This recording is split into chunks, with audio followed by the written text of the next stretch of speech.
The question many Jamaicans are asking right now is simple. How did so much of Jamaica's coastline end up controlled by resorts, developers, and foreign investors? And who approved it? The answer goes back decades. After Jamaica gained independence in 1962, the country heavily invested in tourism as a way to grow the economy, attract foreign money, and create jobs. Over time, governments, tourism ministries, planning agencies, and land authorities approved massive coastal developments across places like Montego Bay, Negril, and Ocho Rios. Foreign hotel chains and investors were offered incentives, leases, tax breaks, and access to prime beachfront land in exchange for tourism expansion and economic growth. This did not happen overnight, and it was not caused by one administration alone. Over generations, multiple governments continued the same strategy, because tourism became one of Jamaica's biggest economic engines.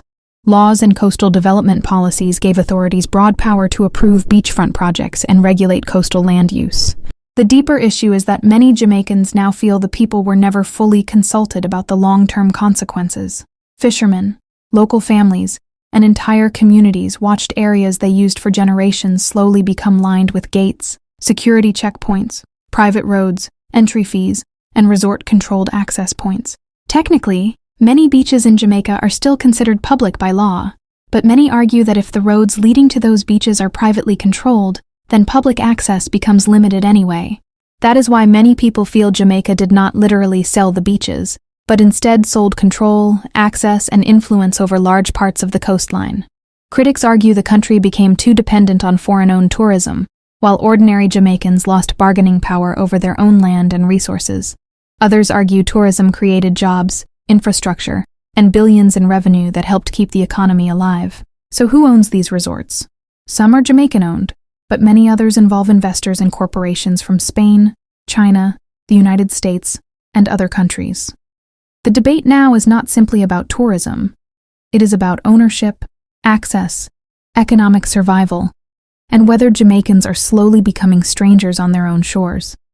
And this conversation goes much deeper than most people realize.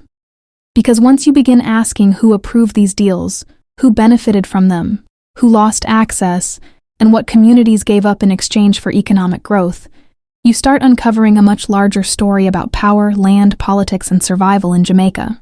Because at some point, people have to ask the uncomfortable question: how much of Jamaica is actually owned or controlled by international interests? Chinese people run China. Europeans run Europe. Americans run America. So why does it feel like Jamaicans do not fully run Jamaica?